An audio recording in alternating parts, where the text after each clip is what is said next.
Our next friend is Eva. I think that you have the shortest name of all people here. The easiest? Shortest name, shortest family name, and even all your names all together, 11 letters. Only 11. Well, that's a record. That's true. So, in any case, I think that you are going to talk to us on the history of art. I mean, in the context of Catalan history of art, more or less. So, I'd like to know, I'd like to say that I've read a couple of papers by you, and I was really fascinated by the one. It was a review from Velázquez. It was a review, and so really well written. So wonderful, so understandable. Thank you. Oh, don't worry.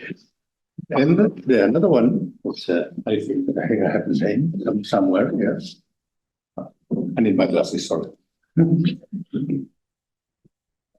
there's another one on war propaganda and Catalan nationalism in Paris, 1937. That's wonderful. Wonderful. I didn't know it was so interesting. So I think you are going to talk to us about something which is at least so interesting as history. So it's your time. I hope. Take a minute. I would suggest the water bottles, if you can take a little more. No. Un poco más de agua. That's my suggestion. Llévate el barco. Me cojo la agua, tengo en la mano. Y el agua la tienes. 40 minutos, ¿eh? Well, you have 40 minutes, but anyway, 39 and 41 is more or less the same. I need the power.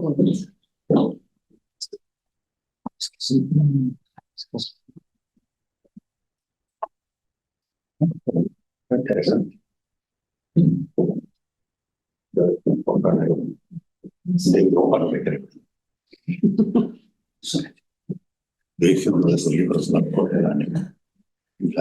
So I hope this works.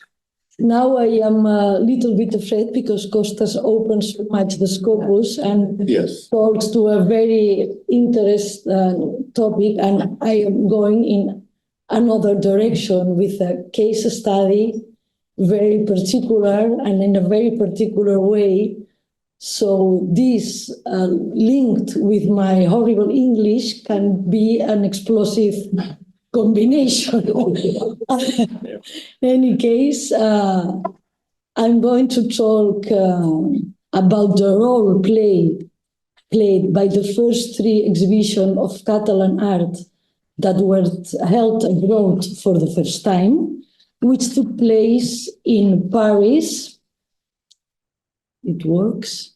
See, what it takes... 1937. So? 1937. No, the first one... Before. The first one in the history, that never the Catalan art was exported, we can say. The first exhibition was in Paris in 1920. The second one was in Lisbon in 1921.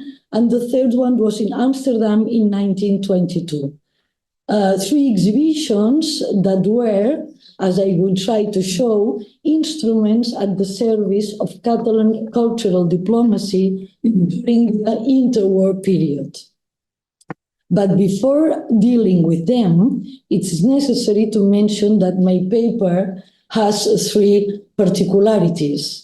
In this second edition of our workshop, my contribution is the only one that will deal with subnational or sub-state diplomacy based on the Catalan case. But this was not the case in the first edition, held over a year ago, in which there were two interventions that will complement and give more meaning to mine when we publish the results of both workshops in a book, as we wish and we hope. On the other hand, in the chronology covered by our workshop, from the end to the First World War to the Cold War, the use of cultural and scientific diplomacy in the Catalan case can only be studied in the first session. In this session, devoted to the interwar period, the end of the Spanish Civil War in 1939 and the beginning of Franco's dictatorship put an end to Catalonia's national aspirations and determined the abrupt end of the first Catalan experience of its own cultural diplomacy. This means that the Catalan case offers us a unique possibility to analyze from the outset the mechanisms that were activated to use the science and culture generated by a nation. The third particularity I would like to refer is what I have just said, from the beginning. What does from the beginning mean in the Catalan case? To answer this, I must go back to 1902, the year in which, for the first time, a Catalanist political party, La Lliga Regionalista, we call the League, won the elections in the Barcelona City Council. This means that for the first time, a Catalan nationalist party occupied political positions in a government institution. For the next 20 years, at the end of which the 3 exhibitions of Catalan art took place, the League was the hegemonic party in Catalonia, going on to govern, in addition to the Barcelona City Council, the province of Barcelona, and, very important, the Mancomunitat. This institution was created in 1914 as a federation of the 4 Catalan provinces in an attempt to join forces and give Catalonia the appearance of its own power. Therefore, and leaving aside the limited room for movements that the Catalan government may have had, what is clear is that the initiatives carried out in the field of scientific and cultural diplomacy during the first quarter of the 20th century can hardly be compared to those carried out by the nation-states. From the last quarter of the 19th century, the European powers began to seriously consider the role of cultural projection abroad as an effective means of national propaganda and expansion of power, as has been studied for many years by different authors, among them Lorenzo Delgado, who is seated here between us. Catalonia, as we now will see, used culture, also science, but I refer only to culture, as a political resource in its international policies. Catalonia was aware of the potential of soft power, but, and this is a but in capital letters, Catalonia jumped on the bandwagon of cultural and scientific diplomacy with some delay, and also with a priority and, to a certain extent, very basic objective: to use cultural diplomacy to legitimize itself as a nation by obtaining international recognition in the cultural and scientific sphere. The context. To understand what it means to hold the 3 exhibitions of Catalan art abroad in 1920, 1921, and 1922, I must refer to the Spanish and international historical context.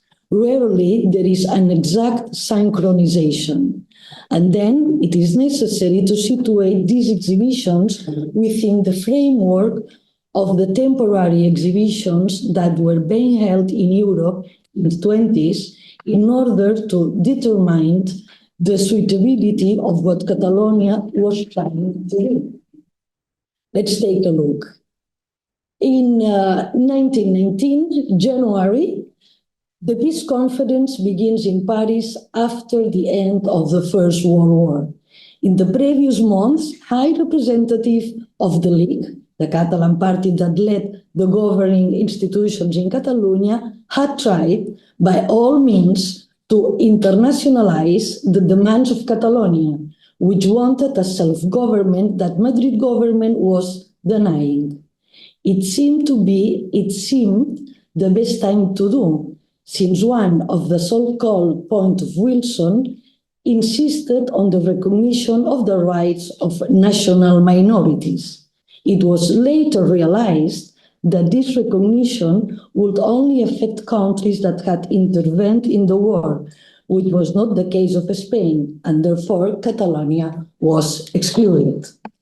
Catalan pressure did not bear fruit, as the Spanish government counteracted Catalan diplomatic activity in Paris by ensuring that neither Wilson, the American president, nor the French president took the Catalan question into consideration on the international agenda. It was at this point that Clemenceau, the French prime minister, delivered his now famous Pas d'Histoire, Messieurs, to the leaders of the League. First disappointment for Catalonia, the second soon to come. February, March 1919. The Spanish government refuses to debate the law Statute of Autonomy, which will be the law that will allow Catalonia to govern itself in some aspects. The Statute of Autonomy was intended to fix the powers of the state and those of Catalonia. In September 1919, 6 months later, Josep Puig i Cadafalch, co-founder of the League, is re-elected to the presidency of the Mancomunitat. Puig gave a long speech before the deputies, the content of which is fundamental for understanding the scope of use the Catalan cultural diplomacy from that time onwards. On the day that he took office, Puig i Cadafalch made a programmatic display and pointed out as the great challenge that the institution had before it the following. We have to create the propaganda institution of Catalonia. Our land is still unknown in the world, and we need to spread knowledge of it. It goes without saying how important it is to be known in the world. We need only look at the efforts of the people. Yeah, I know, but here is no, it's here.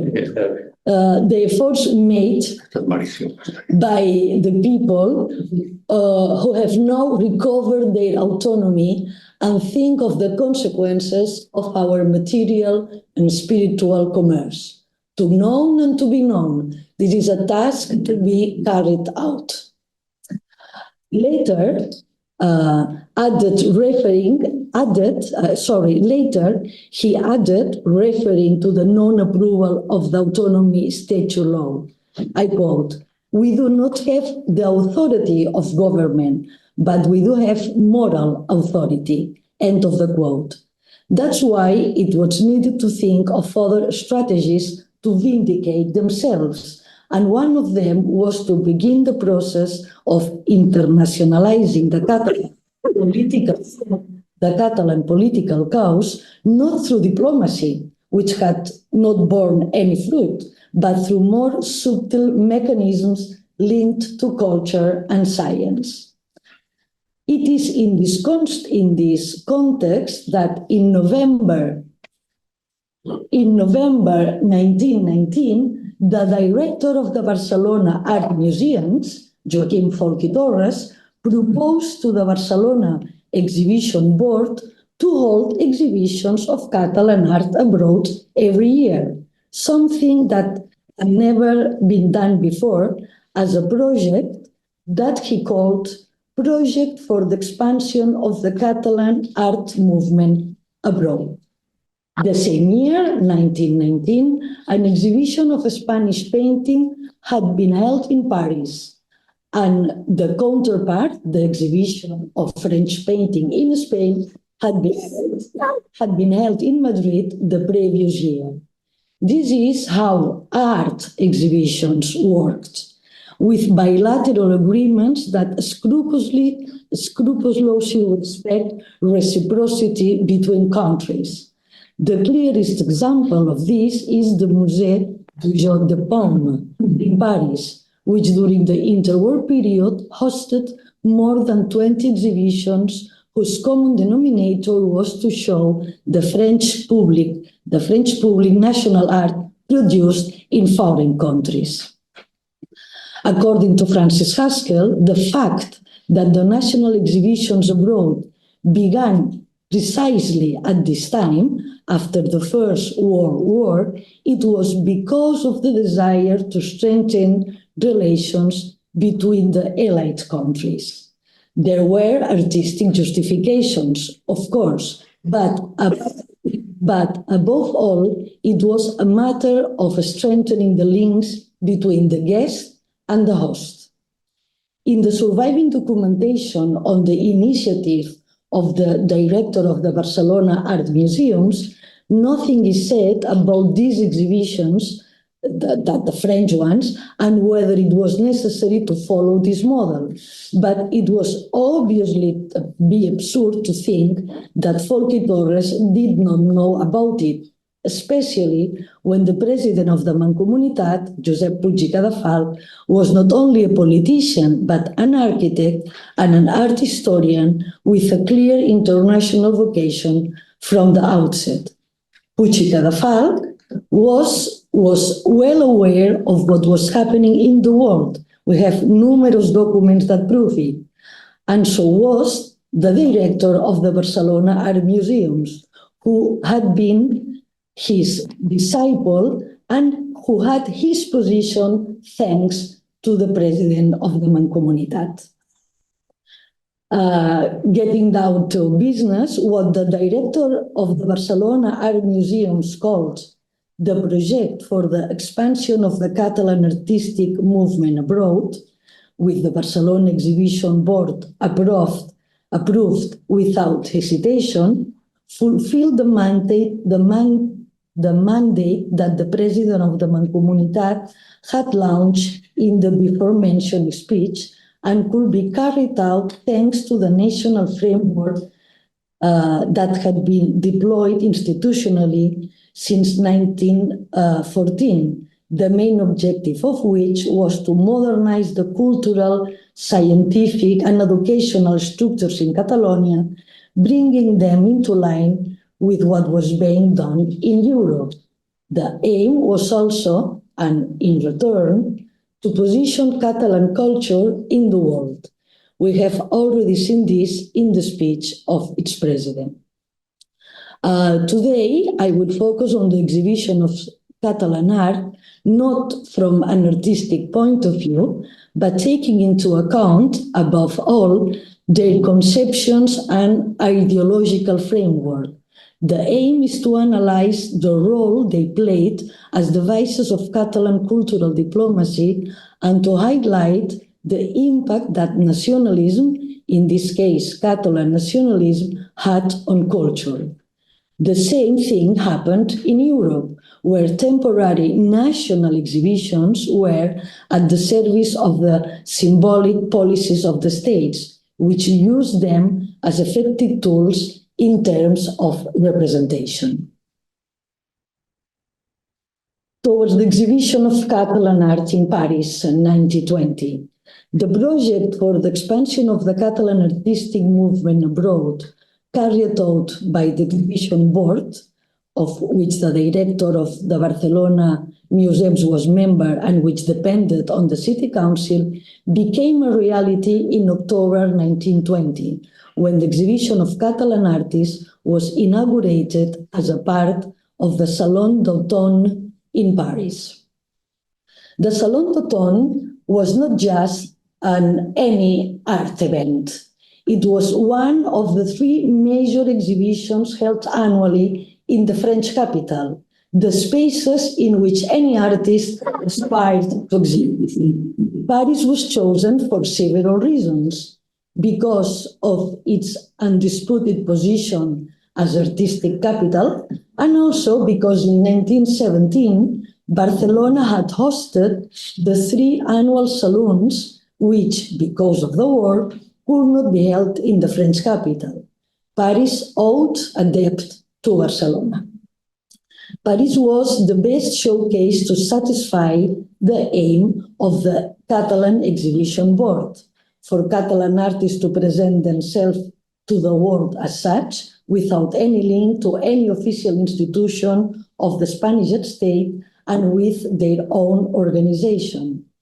This aim was clearly went beyond the specifically artistic sphere, and, as we have seen, was in line with what was being done in Europe.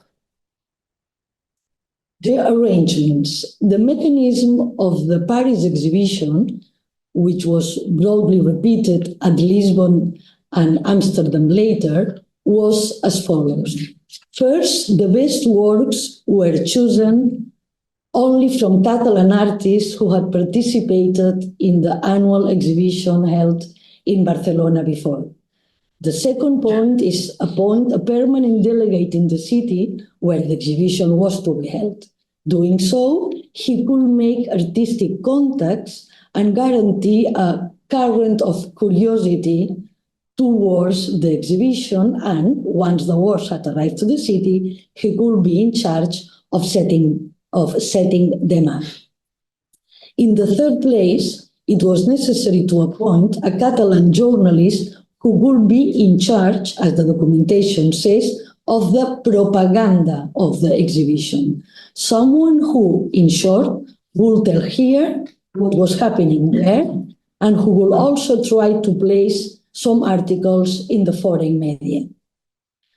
I'm not going to refer at length to the process of selecting the works, but I do want to highlight the fact that the exhibition board gradually modified its criteria from the initial one so that the works that went to Paris were, and I quote, the true representation of our art, end of the quote. The opening. On 14 October 1920, the Catalan delegation arrived at the Quai d'Orsay train station, led by the president of the exhibition board and another members of the same board. They were accompanied by a number of painters who were hanging their works in the exhibition, and several journalists and art critics. All of them, together with the permanent delegates of the Catalan exhibition, who were already in Paris, presided over the opening of the exhibition of Catalan artists, which, like the other exhibitions that made up the Salon d'Automne, took place the same afternoon.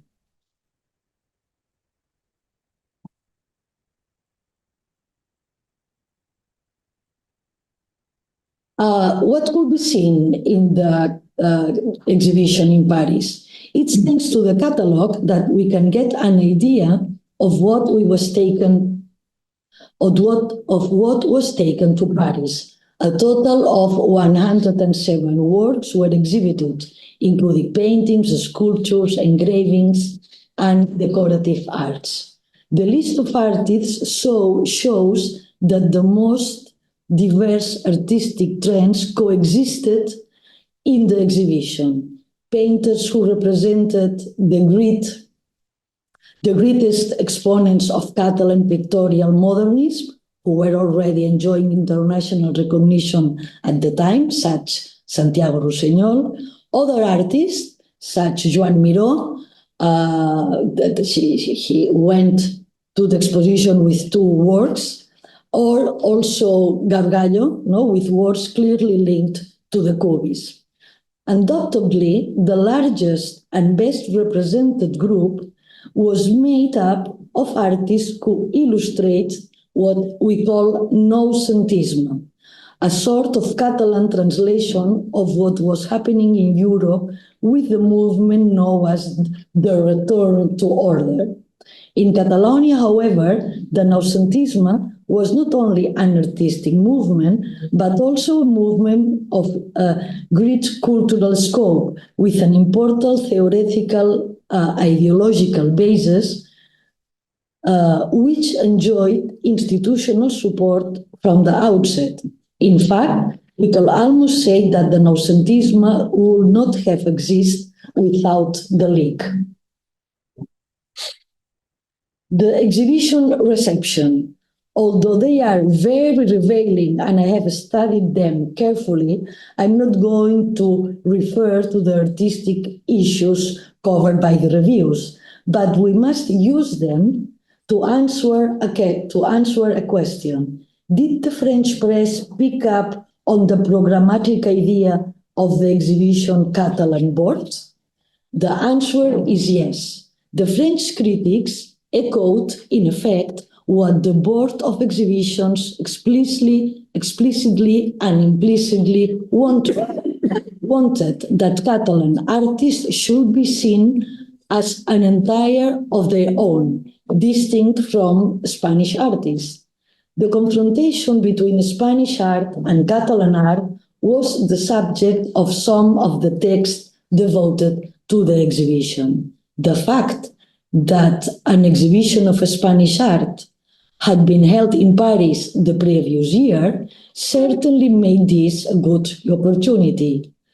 Thus, one of the most influential French voices, that of Louis Bauchel's, wondered, could it be a revenge for the deplorable demonstration of a Spanish painter that we suffered last year at the Petit Palais, where the Castilian and Andalusian emulators of our worst academics stood next to the great Goya?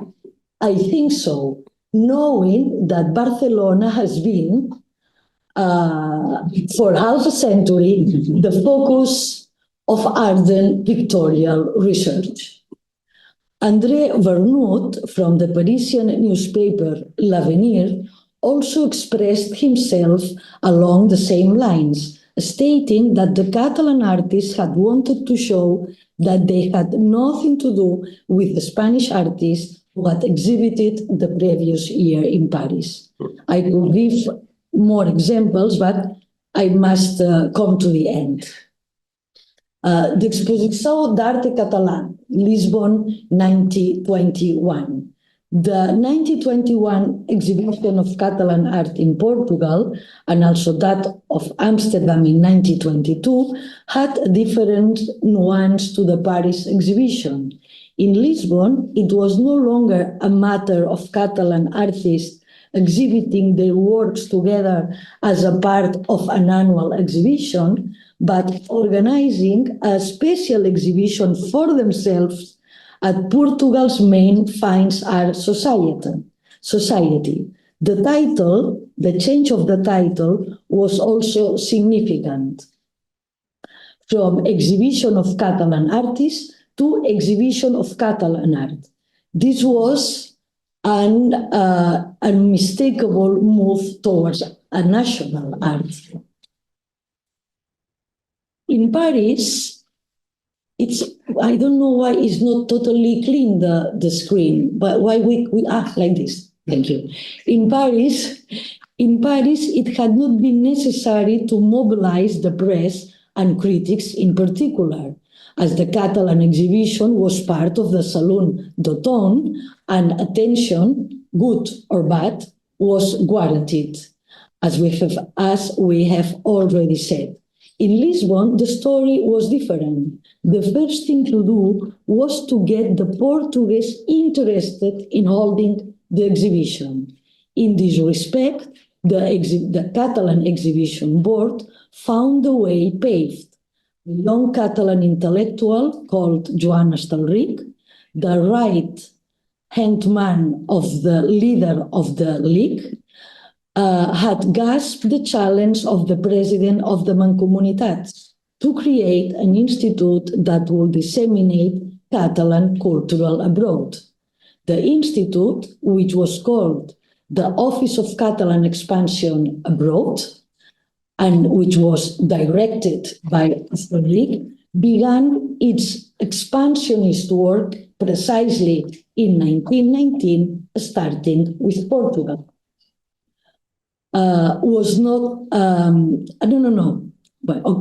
Starting with Portugal. So it's not a coincidence that the Catalan exhibition goes to Portugal.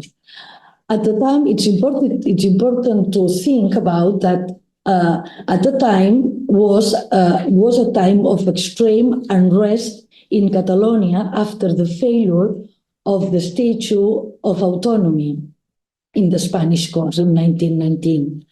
And as the difficulties grew in finding a satisfactory fit with Spain, Catalonia reactivated the concept of Iberianism, a kind of intellectual and political movement that in practice became a tactic to counteract Castilian centralism. In other words, the idea was to include Portugal within the Spanish geopolitical framework, creating Iberia in order to dilute the specific weight of the center of the peninsula. Between 1919 and 1921, Joan Estelvich made numerous contacts and studied all the Portuguese possibilities. He corresponded constantly with the leading politicians, publicists, and university professors of the time, and ensured that these exchanges were reflected in the press here and in Portugal. When the day came to organize the 1921 Lisbon exhibition, half the work was done. In terms of numbers of work exhibited, the Lisbon exhibition was similar to the one in Paris. Just over 100 works, including paintings, sculptures, and decorative arts. There was, however, one important change. A group of paintings belonging to 19th century Catalan painters was also exhibited, with which a retrospective section was set up. Contemporary Catalan painting was being expanded and contextualized. In this case, I'm not going to show you any painting. I'm going to give my account of the exhibition in a very short way, in the same way as the Catalan journal D'ací d'allà did it.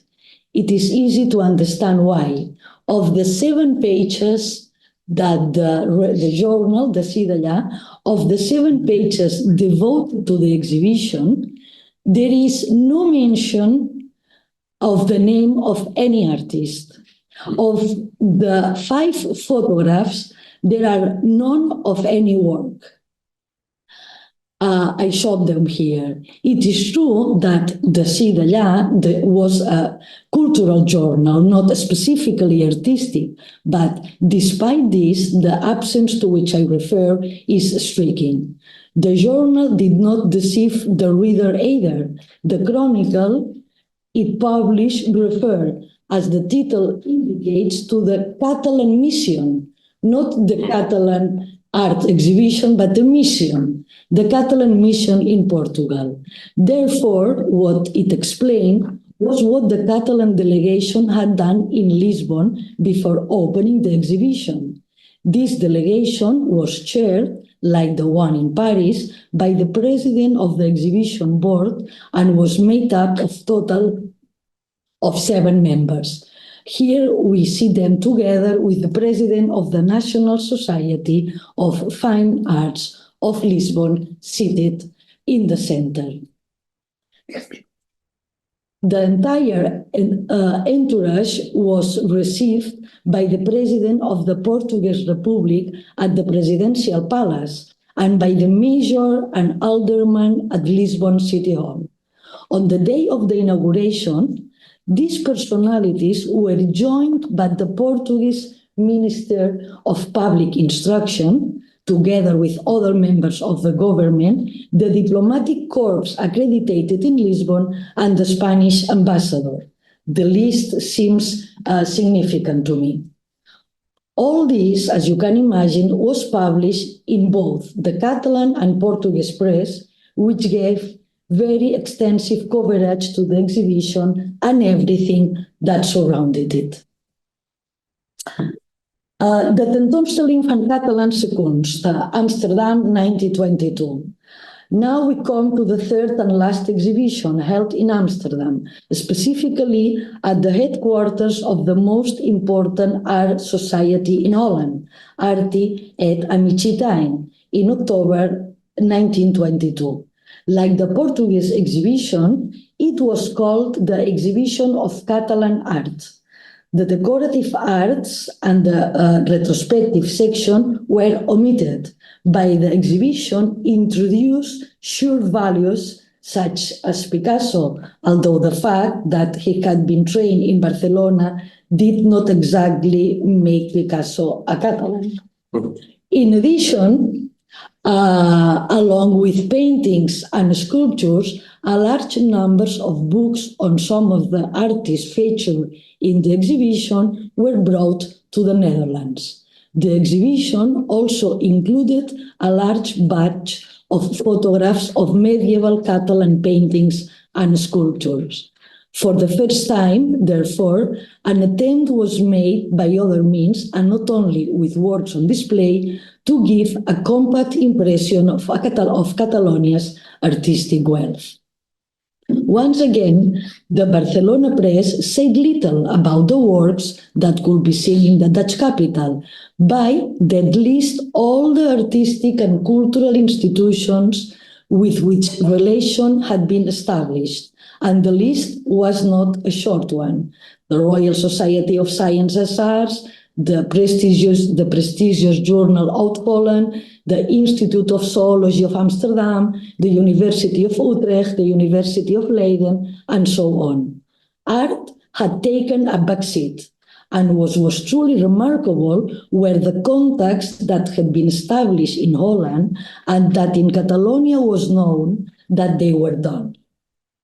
Apart from this question, and as was to be expected, the Catalan press of all colors repeatedly echoed the success of the exhibition.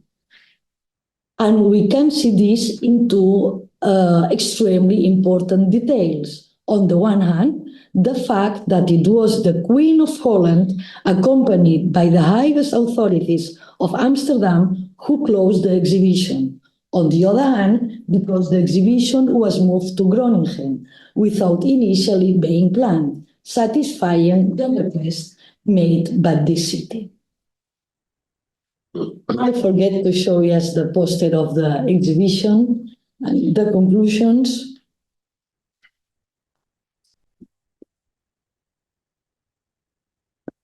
With error and successes, the exhibitions of Catalan art made several great achievements possible. Both in Paris, a first-rate art scene, and in the other capitals, the singularity of Catalan artists was made visible, a little or a lot. This will be another question, but what there is no doubt about is that the exhibition board knew how to play its cards very well and positioned itself on the chessboard of cultural diplomacy. On a pair with national governments and European institutions of different sizes, but with far more limitations, the Catalan Exhibition Board used exhibitions as a tool for legitimizing national identity and as an instrument of international recognition. An exhibition board that learned quickly from its mistakes and was able to make its message more sophisticated. Progressively, more importance was given to the feedback from the exhibitions. The use of culture and to achieve international recognition had to serve to strengthen national construction. In this sense, the role of the press was decisive, a press that had also been expanding its space to explain more and better Catalonia presence in Europe.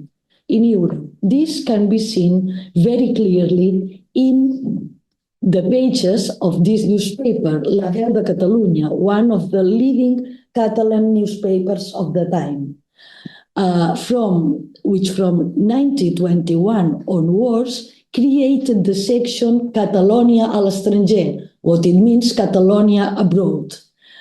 It is in this context that the scope of the exhibitions can be understood. Although they were conceived as a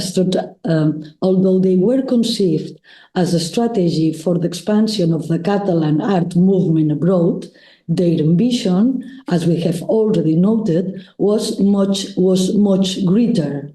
It is highly significant that in 1923, with the onset of Primo de Rivera dictatorship, the exhibitions were suspended, which would certainly not have happened if the aim had been to show only works of art. Finally, none of these exhibitions of Catalan art were inaugurated with the presence of any prominent Catalan authority. Neither the mayor of Barcelona nor the president of the Mancomunitat traveled to Paris, Lisbon, or Amsterdam. Could we interpret then that the exhibitions were not highly valued and that this made the presence of any institutional figure at the opening unnecessary? I don't think so. As is well known, the representativeness of a nation in an event held abroad was a high symbolic content, and it's not a minor issue. I believe that my colleague Francisco Javier Martínez, who speak later, will also refer to this in relation to the German political authorities who received the Spanish medical mission in 1925. In our case, the organizer of the exhibitions was the Catalan Exhibition Board, and this board was financially dependent on the city council, yes, but it did not include the mayor of the city, not the president of the Mancomunitat. To have brought the mayor or any larger political representative to the opening would have crossed a line that would most likely have prevented the exhibition from taking place. At all three exhibitions, the Spanish ambassador was present. It was he who interacted with his foreign counterparts before proceeding the solemn opening of the exhibition. It was an indispensable protocol presence. In Portugal, the Spanish anthem was even played. It was the price that had to be paid. Catalonia could not act as if it were a state without arousing suspicion.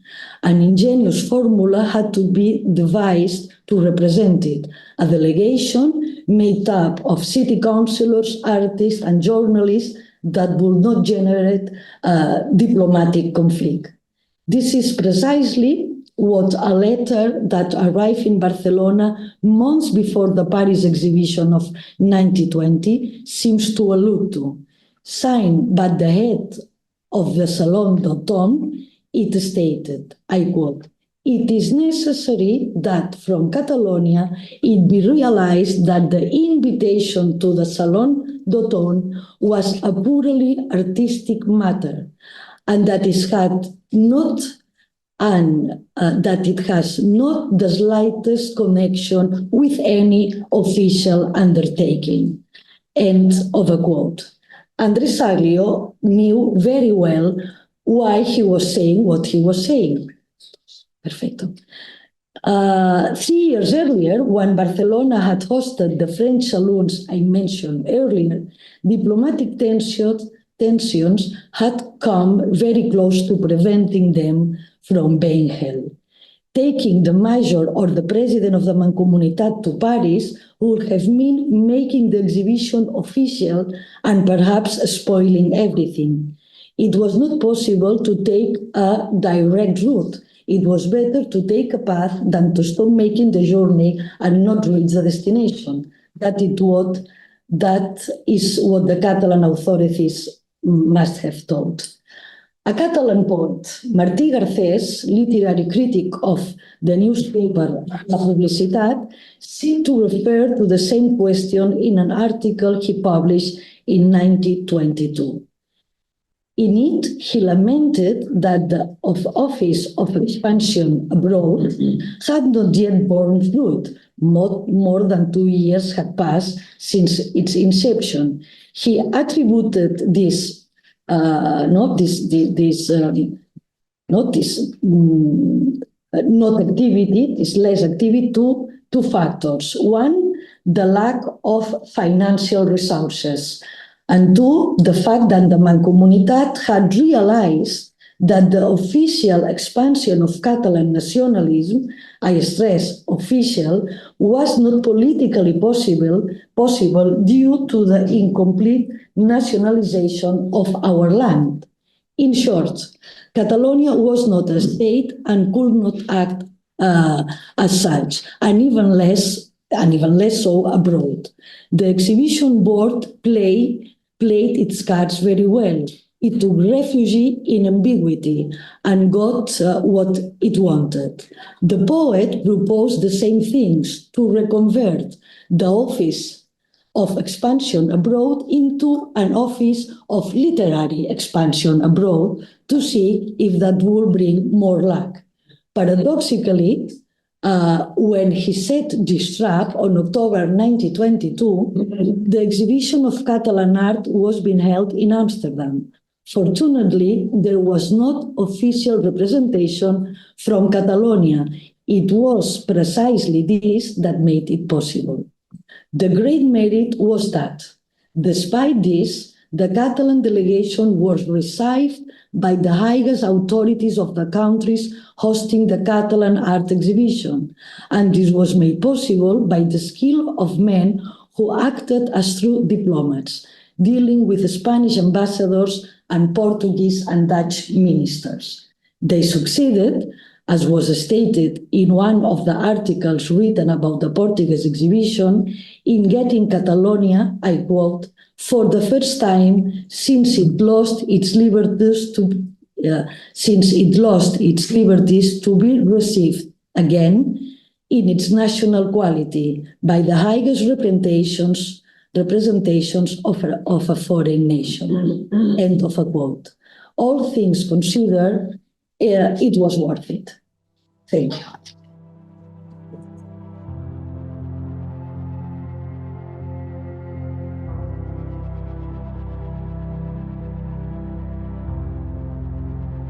So thank you. So I start my presentation. I try to stick to the time as much as possible. Yes. So thanks the organizers, Marisol in particular, for the invitation that I was very quick to accept, because I have come across the issue of German-Spanish relations in late time, so since 2020, because I have been doing research on the history of chemical warfare in Morocco.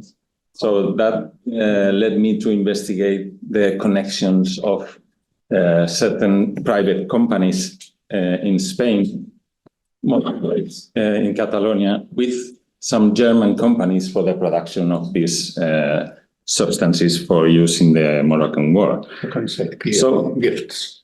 Sorry? You can say clearly gifts. Yeah, okay. So that really, I came later across this topic of this medical mission. But so I said yes. So I will begin with a short introduction, and I will read it and the context of this medical mission, and then I will deal with three big points. So I will present a little bit the mission, so the actors, the institutions behind it, and how it was received in Germany. And then I will deal with two specific aspects, medical and sanitary aspects of the mission, so the goals and the results that it intended to. So I start with the introduction. In early July 1925, Laboratorio Revista de Ciencias Biológicas y de Medicina Experimental, an important biomedical publication founded in Barcelona, issued a call to organize what was called in various ways a scientific mission to Germany and Scandinavia, or a medical study trip to Germany, or a cultural exchange trip to Germany, or a Spanish-American scientific mission. So it's constantly changing how it is called. Behind this initiative, or leading the initiative, were Dr. José María Rosell, a specialist in digestive pathology and professor at the Institute of Practical Medicine in Barcelona, and Wilfredo Coroleu y Borràs, the director of the journal Laboratorio, psychiatrist, forensic doctor, president of the Municipal Medical Corps, secretary of the Royal Academy of Medicine, Barcelona, among other things. So one is the scientific mind, and Coroleu was the logistic mind.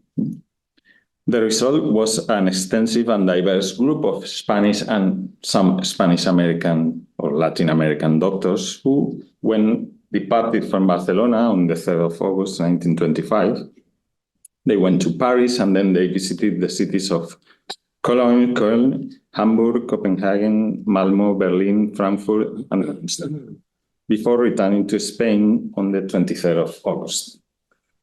So this initiative has remained unstudied by the historiography of Spanish-German relations in the first third of the 20th century.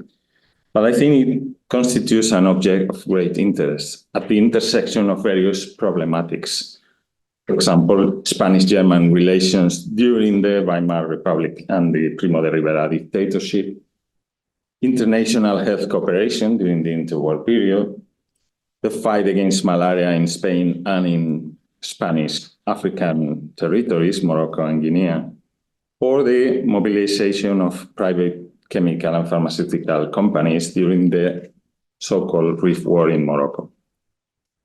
So the complexity of actors, institutions, and interests, along with the lack of knowledge I have found about many of them, so I found a lot of blank spaces about many of the actors, and especially the individual actors, has required extensive research, which has led me to look for documents in various private and public archives, civil and military in Spain and Germany, plus newspapers and scientific journals.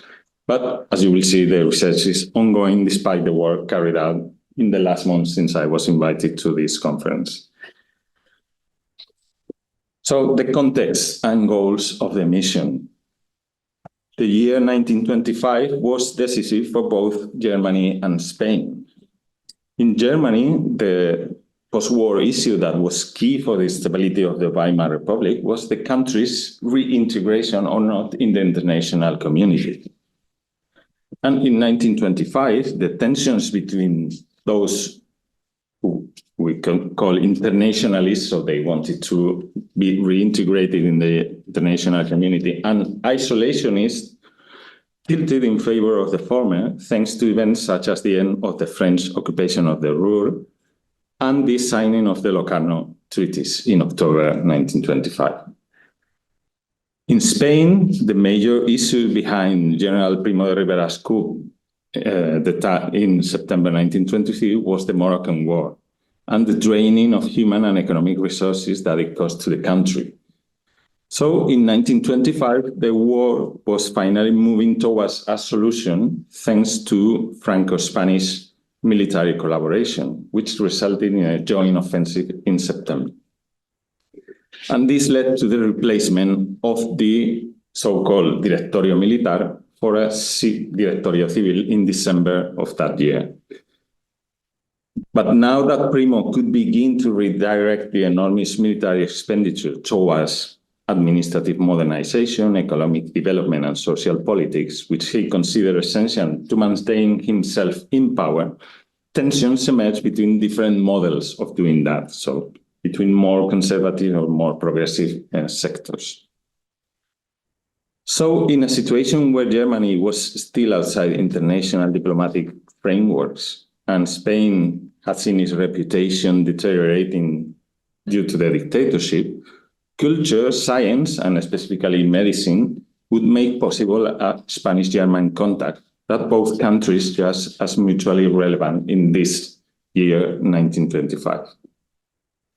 So the Spanish medical mission to Germany acted as a tool of cultural diplomacy, though it was not a homogeneous initiative, in the sense that it reflected these tensions that I have mentioned within each country. So, regarding the goals or the results, in Germany's case, the mission boosted the role of the Hamburg Institute of Tropical Medicine, we'll talk about it later, and pharmaceutical companies such as Bayer as players in the new post-war international health collaboration framework led by the League of Nations.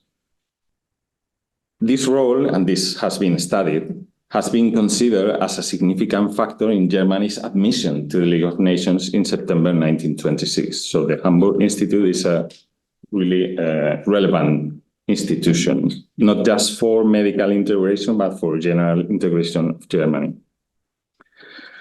And the mission of 1925 promoted also the global outreach of German medical associations and institutions, as well as companies of medical technology like Siemens. So this was more linked to the attempt at keeping Germany as a self-sufficient country with its own sphere of influence. In the case of Spain, the mission wanted to promote the development of civilian health administration and scientific research related to the fight against malaria, especially, as well as the development of a national pharmaceutical industry, but both of which with significant German involvement. And it also aimed at the recognition and visibility of Spanish science in Germany. So, as a way of modernizing Spanish medicine and giving visibility to Spanish medicine in what was regarded as one of the most developed, scientifically developed countries in the world. Okay, so that's for the general context, and that's for the reading part. So now I will move on to present you a little bit what was this medical mission of 1925 in. As I said, I'll try to argue that this was a relevant initiative, so I'm sorry for the size of the text, but there were 36 doctors, physicians, some odontologists, etc., involved. So apparently there were 36 people traveling to Germany, but I haven't managed to identify the 36, so I have like 31 or something like that. So there are a number of them that I don't know who these were exactly.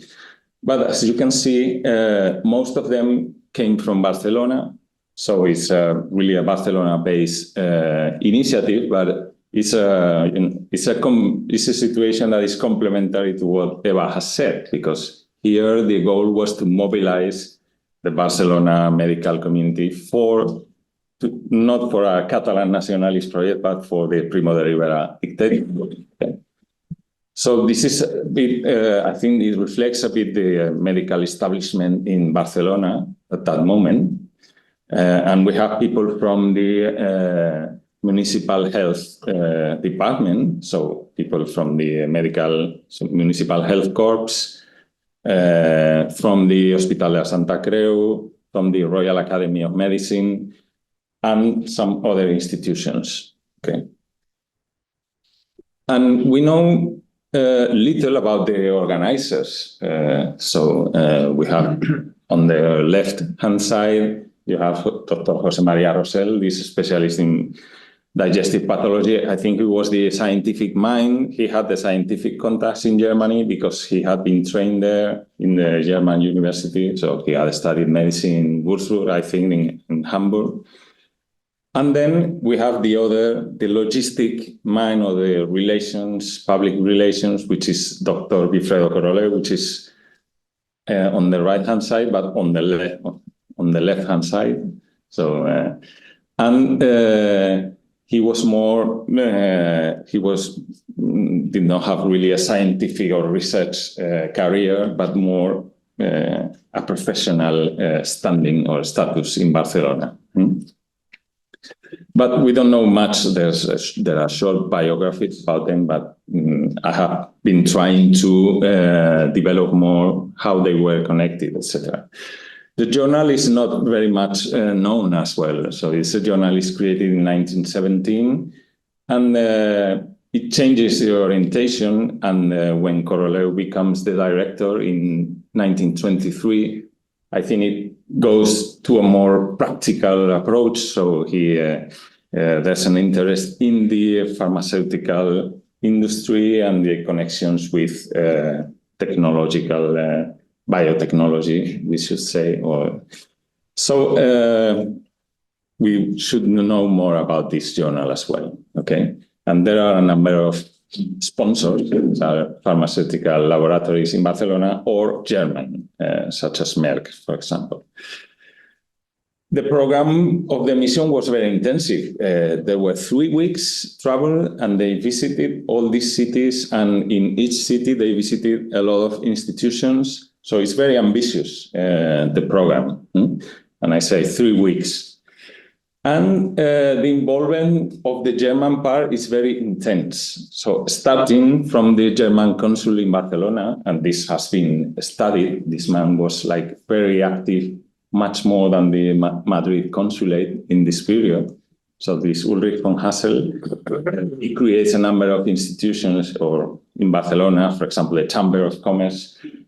And I think he is really acknowledged. So Coroleu says he has a key role in organizing this trip, and he's very proud that, differently from previous trips organized by the journal, because the Laboratorio journal had organized trips to France and England, this one has the official sanction of the German consulate. So it's really an official travel.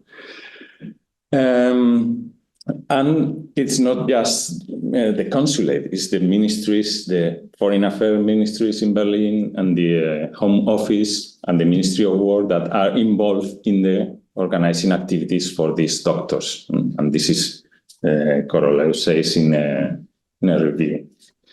Then, very important, the travel trip has the support, the mission has the support of the big pharmaceutical companies, all of German pharmaceutical companies that have their delegation in Barcelona, all of them. So we have Bayer and Merck and Hearst and others, and they pay for the expenses of the trip while in the cities. So Bayer pay for the stay in Leverkusen and Hearst in Frankfurt, etc. So all of them are behind, and that's an important part of and that's why the mission visits these places. So you have here the mission in the social venue in Hearst and in Merck in Darmstadt. More interest behind is the German-Spanish association. So we have this Deutsch-Spanish Vereinigung, which has also been studied, and is the one behind a large venue in Berlin. And the president, the Baron von Reichenberg, is involved in this, and he's present, so in reception for the Spanish medical mission. And I haven't translated the words, but it's very interesting how all the rhetoric of the Spanish and German connection, and how the German science has to recover its old place that had lost due to the war, etc., and how Spanish science and German science should go in common. And it is true that the number of institutions, medical institutions, research institutions visited is impressive. So in every city, in Hamburg, for example, they go to the Institute of Tropical Medicine, but also to all the city hospitals. In Berlin, the number is they go to the Robert Koch Institute and to Charité Hospital, etc. In Frankfurt, the Institute of Experimental Therapy, and all the medical societies in Germany, they are with them. So there's more pictures in the journal that are published, and especially there's a very massive act in Berlin in which like prominent figures of German medicine intervened. So, for example, the president of the Berlin Medical Society, or the Secretary General of the German Red Cross, or the Dean of the Faculty of Medicine of Berlin. So Rosell says there were 2,300 people in this house, which was the the social venue of the Berlin Medical Society. So he says one of the largest audience ever in this place. Okay, so again, this is how we say that the German nation and the Spanish nation should go hand in hand with science. And the political authorities. It's not just science, but the German Chancellor Hans Luther receives the doctors in a very special in his palace of government, and the Spanish ambassador is there. And you have talked also about the Spanish ambassadors in Lisbon or Paris here, but you can see the picture because it's been. But the Pablo Soler Guardiola was also there.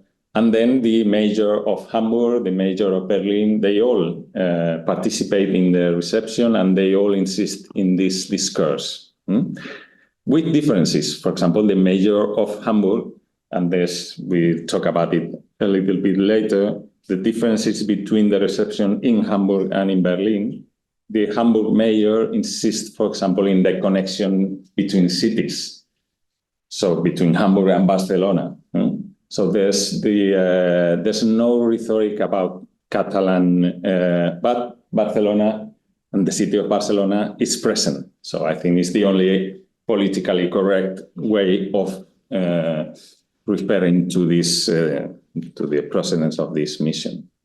So in Hamburg, they say there's a Barcelona rhetoric, but in Berlin it's always Spain and Germany. So there's no cities. And you see, in many of the pictures, there's a figure in the middle, which is the figure of Jaime Ferran, which I haven't talked about him.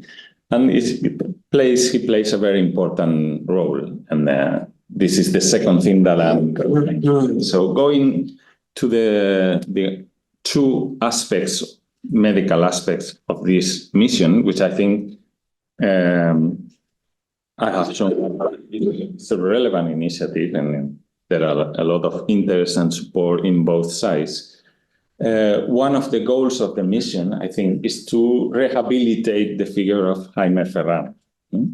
So it's a bit one of the late episodes of successive resurrections of this figure, which maybe you are not familiar with him, but he is a Spanish bacteriologist whose big moment comes in 1885 during the cholera epidemic in Spain, where he produces an experimental vaccine against cholera and attracts large attention both in Spain and abroad.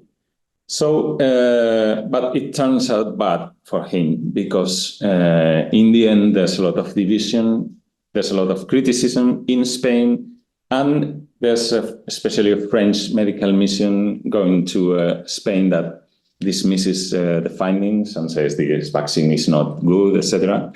So his career is very much problematic from them.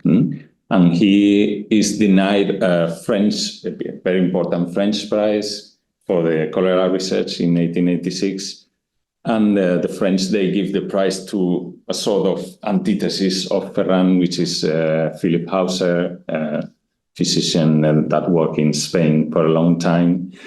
So then Ferran moves to the municipal laboratory in Barcelona, and then he goes out from there and creates its own institute, Institute of Ferran in Barcelona.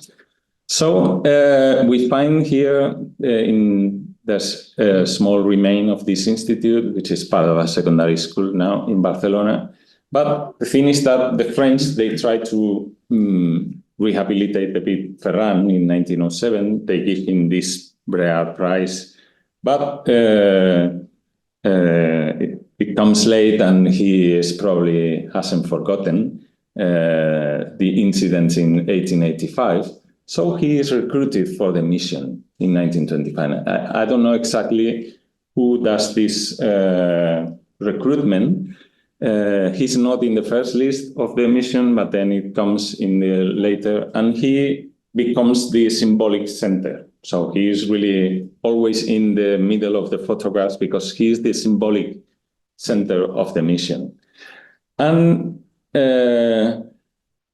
they try to reivindicate his figure, though with a different point of view in Hamburg and in Berlin. So in Hamburg, the mission is received by Professor Bernhard Nocht, who was the director of the Tropical Medicine Institute.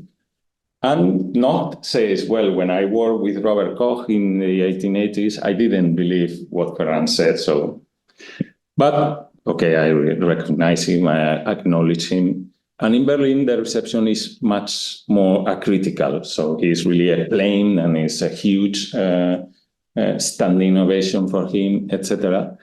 And this is very interesting because why Ferran is useful, it's being useful for the German medical community, because the standing of the German medical community was against international integration. So the dean of the Faculty of Medicine of Berlin, just 3 weeks before the Spanish mission arrived, he had presented to the German government a memorandum against the collaboration of Germany with the League of Nations and the health institutions of the League of Nations.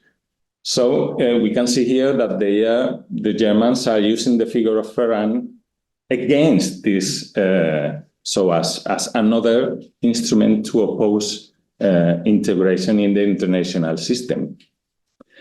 And there is using Ferran against his longtime enemy, so to say, which is Albert Calmet from the Institut Pasteur.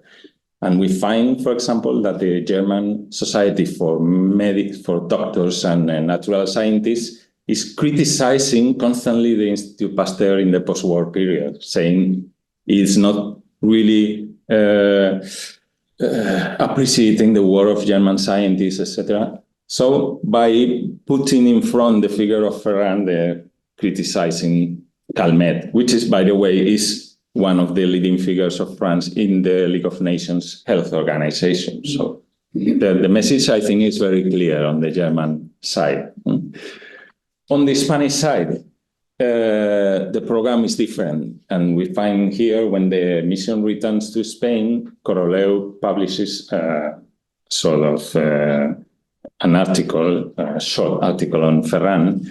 And he does not enter in the question whether he was right or wrong scientifically, but he says the Germans have recognized his long-time work and the quest for truth in a lifetime, etc. And what the interest of resurrection of Ferran for Spanish medicine is to give opportunity to create links with the German medicine. Okay, so and these are very practical links. And for example, one of the practical results of the mission is that Spanish students will have visas very easily to go to study to German universities, or they will have discounts in the trains and in the navigation companies, in the shipping companies. So the King Alfonso approves this. And then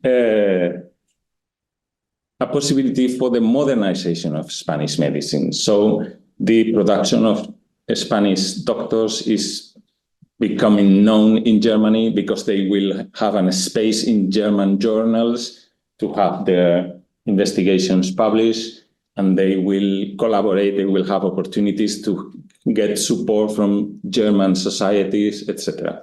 So the idea is using Ferran as an example to create links with German medicine.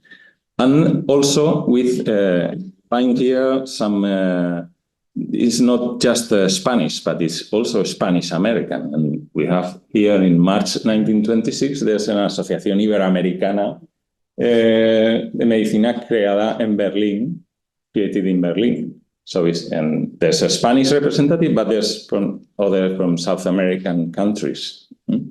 So the idea is also that the South American students can go and travel to Germany to study. And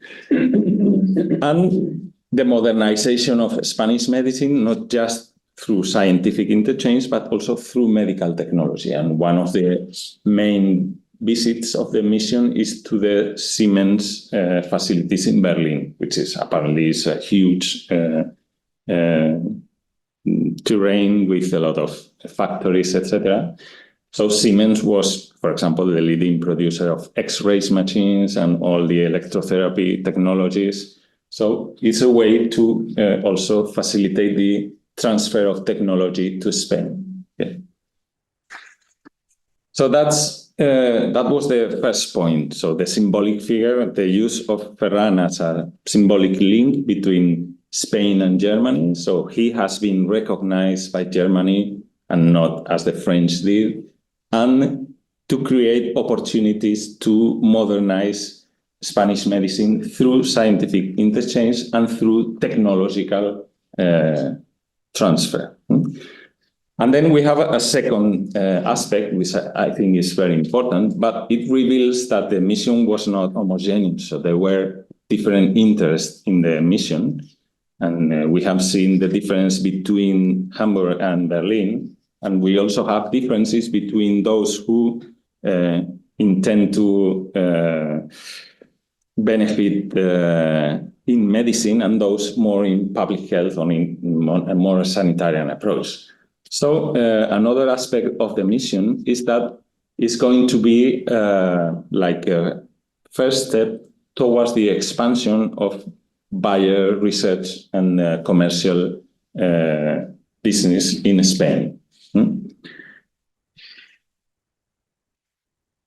And this is linked to a new creation of Bayer, which is the plasmokine, which is a synthetic quinine, a new drug that is supposed to work against malaria. So I try to explain a little bit. These are working hypotheses, of course, but trying to support them with documents. The thing is that one of the reasons to visit the Hamburg Institute of Tropical Medicine is because of the model that it has as an institution. And the Hamburg Institute had been the vanguard of the integration of German medicine into the international system. So in this tension between internationalists and isolationists, the Hamburg Institute is the extreme of integration. So the director of the institute, Bernard Nock, really enters the League of Nations structures much earlier than Germany. So he begins to collaborate very early, 1921-22. Germany joins the League of Nations in 1926 at the end.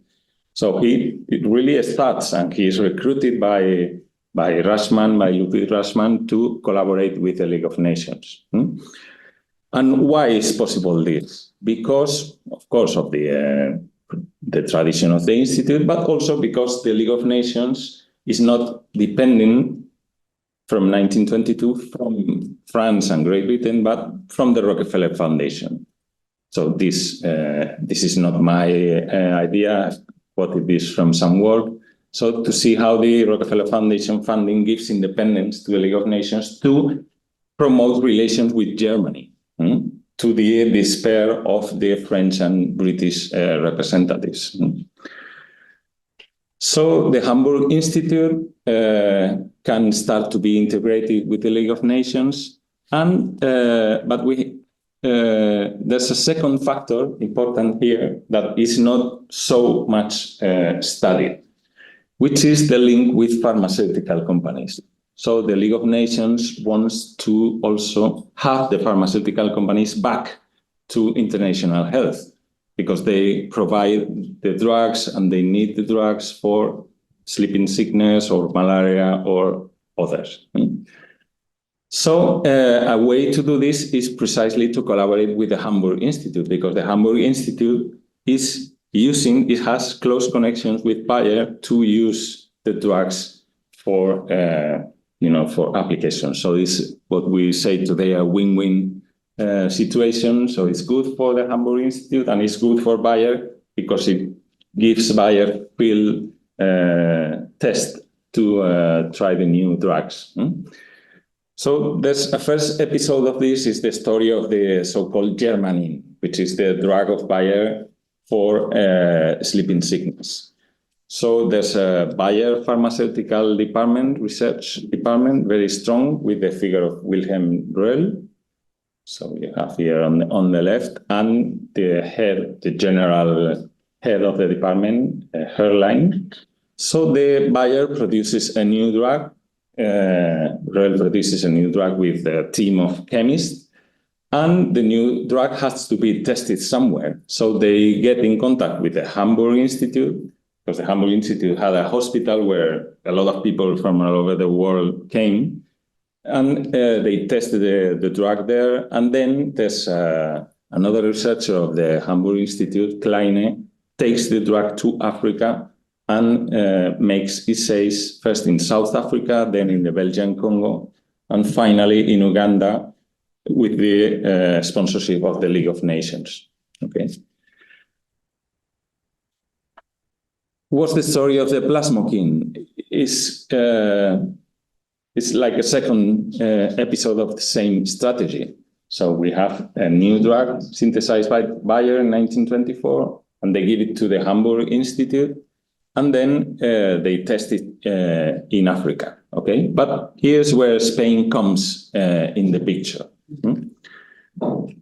okay? Because the League of Nations is going to send a malaria commission to Spain. And the head of the malaria commission of the League of Nations is Nocht, is the director of the Hamburg Institute. So it's planned that the mission visits Spain in the summer of 1925. So as we will see, the timing with the mission to Germany is very close. So at the end of 1924, the League of Nations has already planned the mission to Spain, and then Bayer is getting transformations in Spain because Primo de Rivera has put some legislation in force to oblige foreign companies to create like local branches. So he wants to develop like a local pharmaceutical industry.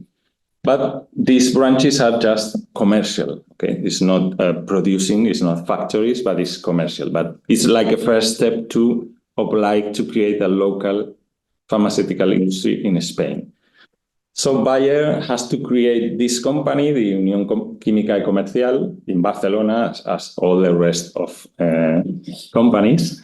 And they have a scientific department. So I have found a number of names like Reinhold Krebs or Friedrich Reber that move around, and I think they have a lot of contacts in the medical community in Spain, and they are moving the new drugs in the Spanish medical community.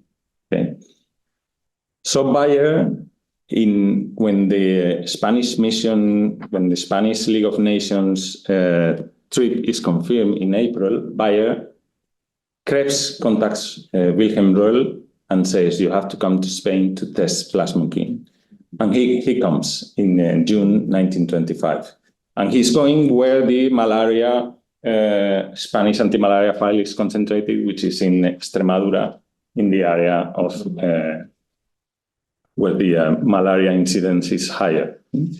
So he goes there and he tests plasmokine, but just a small number of cases, 20 cases, because apparently they can produce the drug in large quantities. So they are expecting to do that, but they cannot.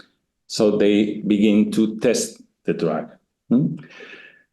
And then Röhl produces a report, and he says he's got the support of Spanish authorities, etc. And so it's not strange that the mission goes to both Bayer and the Hamburg Institute. And I think in that order, because they go first to Bayer and then they go to the Hamburg Institute. And as I see here, in Bayer, they are received by Krebs. So Krebs is the head of scientific division of Bayer in Barcelona, but when the mission goes to Leverkusen, he is there. And in Hamburg, they meet Noch, which is about to travel to Spain. And in fact, Noch receives the Spanish doctors, and then he goes on travel to Spain. And there in Hamburg is one of the members of the mission, Ricardo Moragas, who was a bacteriologist, who presents like a panoramic picture of the main diseases in Spain. And he starts with malaria. So he explains the situation, and he focuses a lot in Catalonia, so in the situation in the Llobregat Delta and the Ebro Delta. And there's another member of the commission that has relations with malaria, and is the man from Zaragoza. So I have some interest in him because he had been trained in Barcelona, and he had been working for the Mancomunitat health service. So he had produced a report on the malaria situation in the Llobregat during an epidemic in 1920. Okay, so he was aware of the anti-malarial fight in Spain. So these two people, they intervene, they talk in Hamburg, and Noch comes to Spain, and then they visit many places, but they finish the trip in Barcelona with a study trip to the Llobregat Delta. Okay, so the idea is that thanks to these contacts, Spain is going to become one of the main terrains for the trials of plasmocene in Spain. Okay, so I think we have here a bit of a translation of the Hamburg model. So to have a strong public health administration with the support of the League of Nations, of the Rockefeller Foundation, but also of the pharmaceutical companies and of Bayer specifically. Okay, so that's why in later years there will be more essays of plasmocene in Spain. Okay, so that was my presentation. Thank you.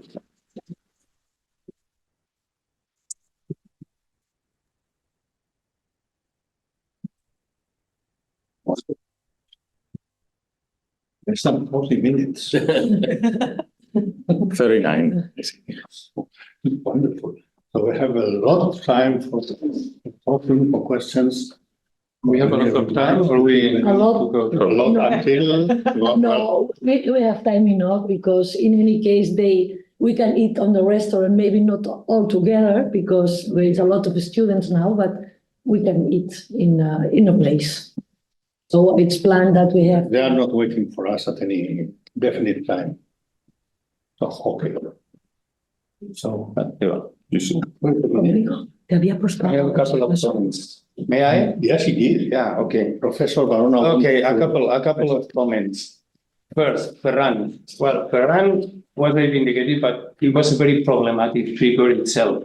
Here in Barcelona, with the rest in Valencia, with the famous vaccination. And in precisely at that time, there was a very quite international discussion about the tuberculosis vaccine.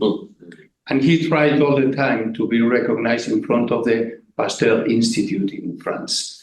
And what is to be considered in the background of all these things is that the League of Nations was very active in coordinating standardization processes in bacteriology, for biological products, for pharmaceutical products. Not only those pharmaceuticals were not produced autonomously. There was a tendency of coordination in Europe, and this was the League of Nations. So Nocht appeared from the very beginning in the Hamburg, and also the Copenhagen Statens Institute about serology, and the Pasteur. And the Germans tried to discredit this and tried to, probably from a political perspective. When Ferran was clapped, it was clapped acritically and politically, not from a scientific. That's my point. Second, these visits were very, in 1925, very common, organized since 1923 by the League of Nations, Well, I have written all this in one of my last books, Public Health in Europe, a Transnational Perspective, Routledge. Okay, so in 1923, Reichman convinced the Rockefeller Foundation to invest money for those international visits. I have studied mostly in public health.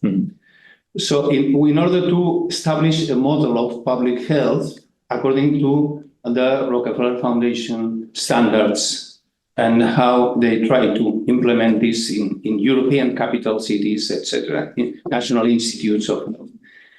The question is that probably these German initiatives were more linked to the idea of counter-rest the effects of these international meetings. That's probably what gives a complementary sense to these bilateral meetings. It's a possibility. And the other thing, the use of chloroquine and other substances was in this context part of the campaigns that the Malaria Commission that was organized by the League of Nations acted in Yugoslavia, south of Italy, and Spain. And this program in Extremadura was financed directly by the Rockefeller Foundation and also by the League of Nations.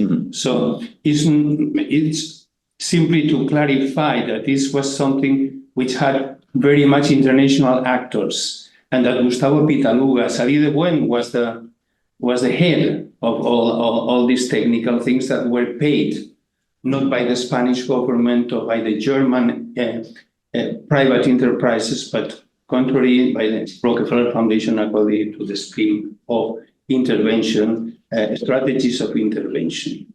Just to put another stone to the context that you have perfectly shown.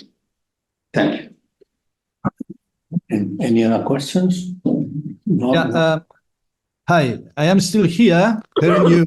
Oh, okay. Well, we I have have much better than anyone here. Speak much louder. I have a question to Francisco Javier, because the topic, the relationship between Germany, the scientific community in Germany and Spain, was a topic for me a few years ago, and but I don't want to go in the detail of the presentation, because that's I don't know as Francisco Javier, but I have a question. Francisco Javier, do you understand that the relation between the medical Germany community and the Spanish one was a symmetrical one? Do you know what I mean? For example, from your lecture, I understand that the Spanish went to, or that the Spanish students went to Germany to learn medicine, and the Germans come to Spain to sail and to make business with vaccines, with different instruments, etc., etc. Because when we have in the Spanish historians community, we have the tendencia, I don't know how to explain it. Prejudice, evidence. Yeah, to talk. The Spanish community had a very strong relationship with the Americans, or with the British, or with the Germans, or with the French. And I think in this case, in the German case, I would say the Spanish were, I am sorry for the Costas and Agustis, but were in the periphery. They went to Germany to learn medicine, to learn, especially to make research. And the Germans were very interested in the relationship with Spain, because there was a market, there was the problem of the isolation after the First World War, etc., etc., etc. But about your opinion, Francisco would know more about this kind of symmetrical relationships between the both communities. Thank you. You like to answer? I don't know. No. So I think okay. I think I'd like to ask a ¿Vas a question contestar? to both of you. To both of you. I mean, Eva and Francisco, Javier, all together. Well, I think that the time frame you are employing is much the same. It's centered in the 1920s, and the relationship between Germany and the rest of Europe in those years was very complicated. I mean, there was a sort of revenge from Germany to France and the other way around. And that impresses our country as well. So there are evidences that there are lots of Spaniards went to Germany, not only to learn, but also to make some business there, which is your case. The Bayer family or factory or whatever it was in those times, they tried to come here. So they saw there was a business opportunity, as they say right now in our days, and which is not the case in France. France was so full of hate against Germany. They didn't want to know anything about Germany. That's why the poor Ferran was completely forgotten and insulted and everything. Ferran was a businessman. Well, yes, I don't. I only knew the name of the guy, but you know, the idea is that you both deal with the same years. And is there any? Could you make something putting both problems together? I mean, the art and the business problems, which actually medicine finally at the end is a business. So could you both make the synthesis of both? Well, I think I'm not sure that I understand your question, but to reinforce your idea about what the French country thinks about German, in that exhibitions, art exhibition that were held in Paris in the 20s and in the 30s, there is all European countries except Germany. Germany. Okay, that's for example. And related to that we study the same years, this is a big divide. Yes, Divide. that is with the Primo de Rivera dictatorship makes real a mirror, no? It's another way to see everything. Sort of Berliner Mauer. You know, it's. I wonder if that Ferran, if I don't know, it's problematic because I have no idea about that man. I don't know if it's problematic or not. But and you says that you still don't know why somebody puts him in the front. Mm-hmm. But it must be a reason. I mean, in my exhibitions, I didn't talk about this, but the people who is in the front in each country, the board of museums has a reason to elect, because the theoretical, because the experience, because he lives in Paris, because it must be a reason. Maybe because that Ferran has a back experience in that. Maybe I don't understand you. Sorry if you explain. And maybe he has an experience before that explains how they choose. Maybe even I don't know.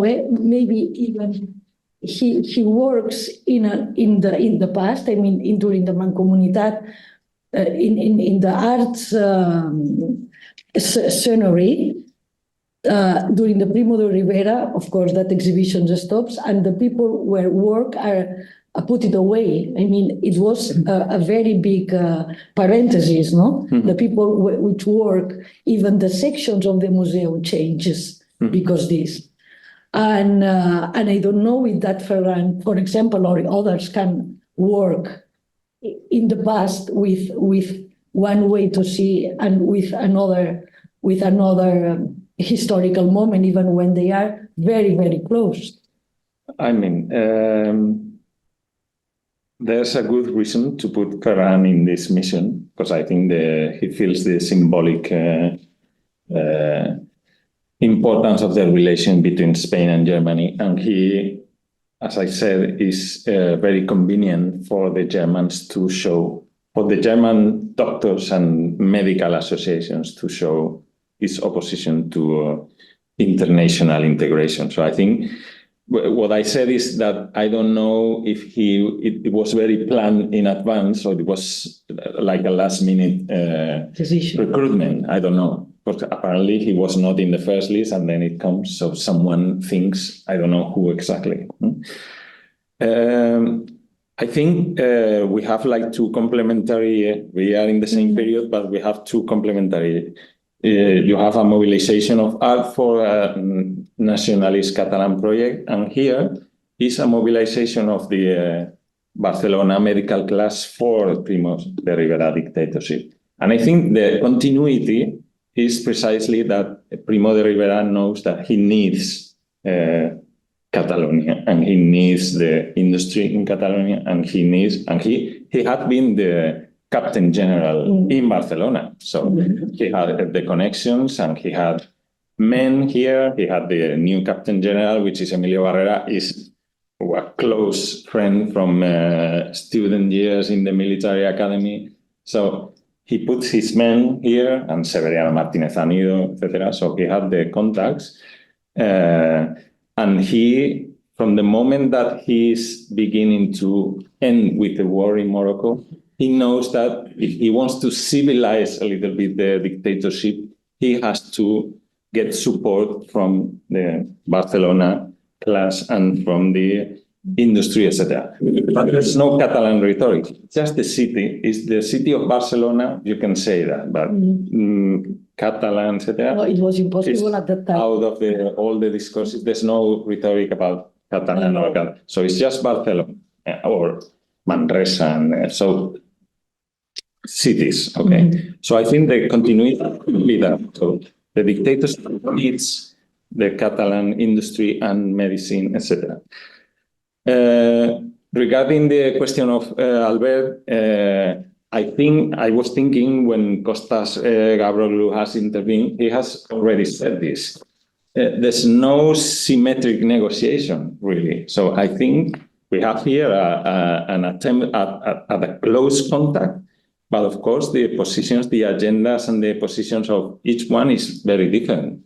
So the Spanish medicine, I think, the goal is to take advantage of, to modernize and to have knowledge, a little bit to get some international projection, because if you make yourself known in Germany, it's a big country, a very powerful country. So if you say, I'm doing research on this, and they publish you in a German journal, so you have...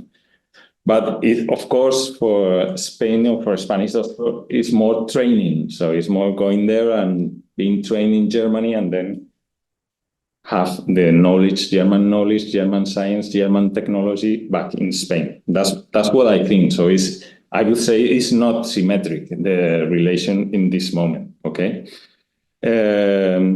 But I say there's also an attempt to project Spanish science a little bit in German, so it's not completely unbalanced.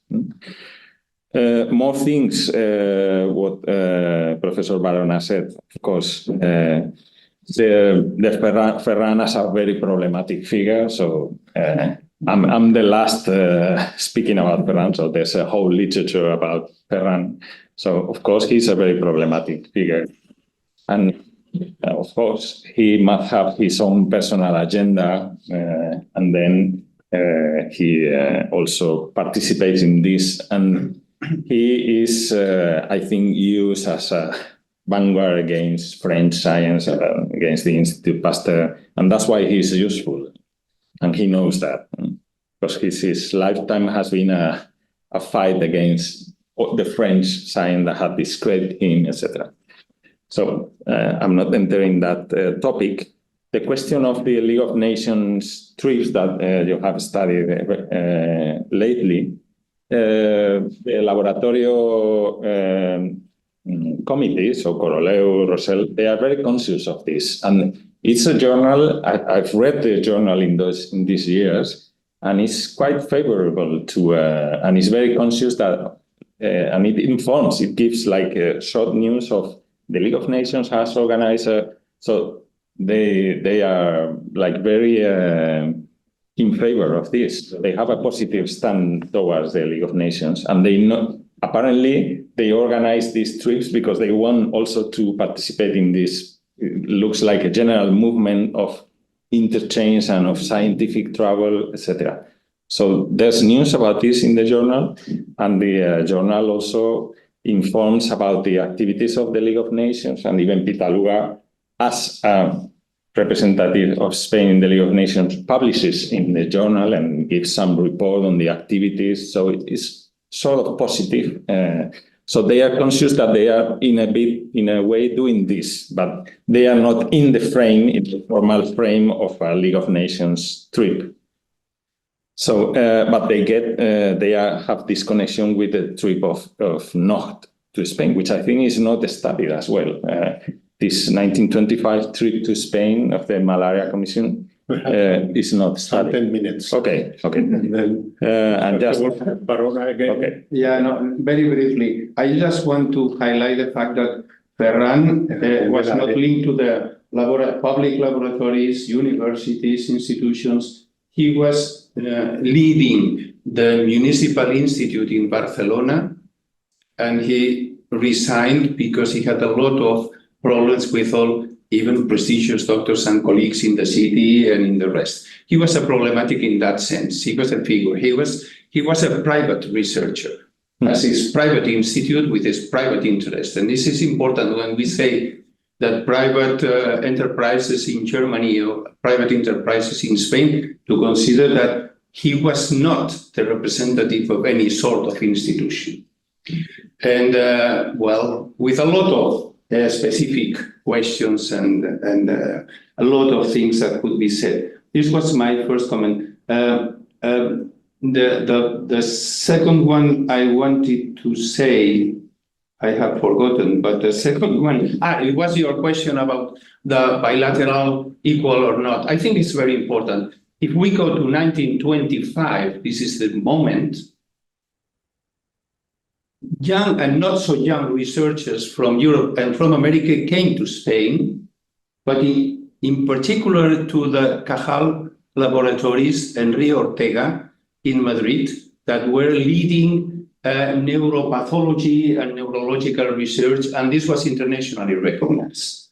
At the same time... Sorry, how many students? What means a lot? Well, a lot means that certain testimonies of American researchers in neurology and neuropathology in the 1940s, when receiving the Spanish refugees, exiles there, said, what a tragedy that we went to your country to learn, and now you come to America. We were instructed in your countries. I am talking about research. And what happened in the 1920s as a result of certain policies that were devoted in the 10th, 20s, and 30s in Spain, in this policy of taking young researchers in the medical field, in chemistry, in engineering, in physics, in different laboratories of Europe and America. So there is not obviously in the case of Spanish, Germany, sort of equal negotiation, but I was chatting before with Paco, Francisco, Javier could be also said Paco, it's shorter, that I have read and I have analyzed years ago a mission from Germany coming to Spain in order to study how the healthcare centers, particularly linked to the health control in the harbors, maritime health, were functioning, and their report was very positive, and compared with Germany, they were critical with the German way of functioning. So the level of dependence and the level of interchange is different if we talk about what the German Institut für something, pharmacology or für neurology or toxicology, and the Spanish inexistent research groups or institutes. But if we talk about other initiatives related to health, medicine, research, some foreign people came, even in the case of the Rockefeller investing in physics in Spain in the late 20s. So it's important to consider that the most prestigious country in research in Spain in the 20s was Germany, without any sort of doubt. And most of these fellowships and grants given to young students went to Germany. It was a normal thing. I don't think it's as exclusive or exceptional Spanish case.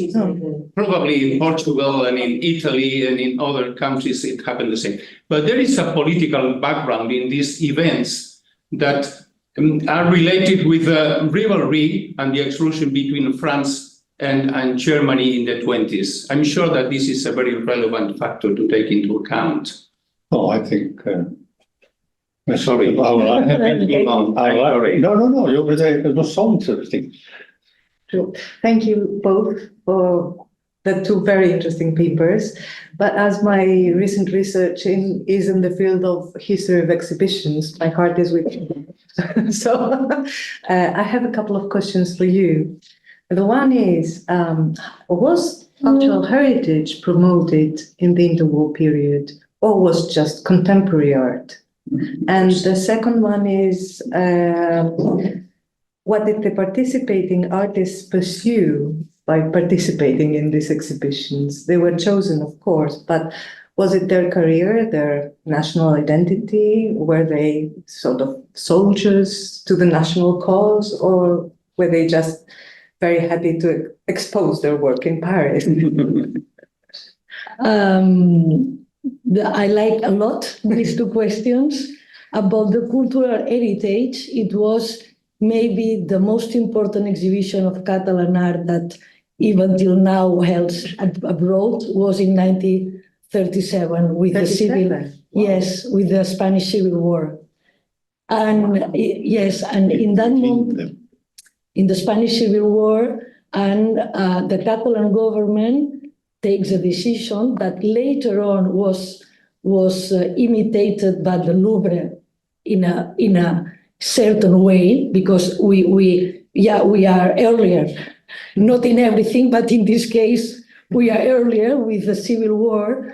And then in 1937 the exhibition, but it was held in Paris in the Jeu de Paume.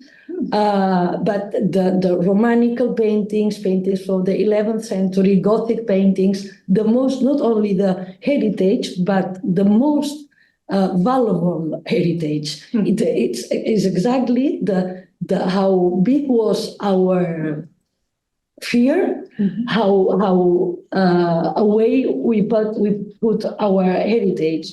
So, and that was. It coincides, for example, with the Guernica bomb, and then all the newspapers, not only in Paris, but in Europe, talk about the exhibition, because the Catalan government in that time, with the real government, with the Statute of Autonomy approved in 1932, in that moment, they realized how big can be the echo if they amplify the voice of the exhibition with a catalog in English, in German. So the whole Europe is not only that the people in Paris. In any case, the exhibition are fantastic ideas, because you arrive with much more people that are poetical thing, and that's why the exhibition were very important in that period. But for about the cultural heritage, that exposition was.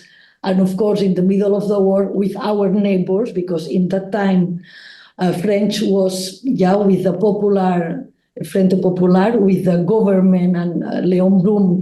It was very sympathetic, very close to the sign of the Spanish government. And in that point, the Spanish government put a little bit aside and let Catalonia do with the heritage. And regarding the other question, if the artists Catalan are happy or not by using them, some of them are, and there are also an interest for them. There was a commercial interest, because to show their works of art in Paris, it is more important than what can they feel, no? For example, but what I tried to study, and it's a part of my paper that I enjoy much of another one, it was if the Catalan artists feel like Catalan artists. Think maybe they don't feel like this. And then it's a very nice thing that to write the letters between the paintings when Miró arrives in Paris, because Miró arrives in Paris just in the moment. And for example, he writes to his friend to Barcelona, come here. The Catalan artists, we are the best ones. So we don't have nothing, but we can express a lot.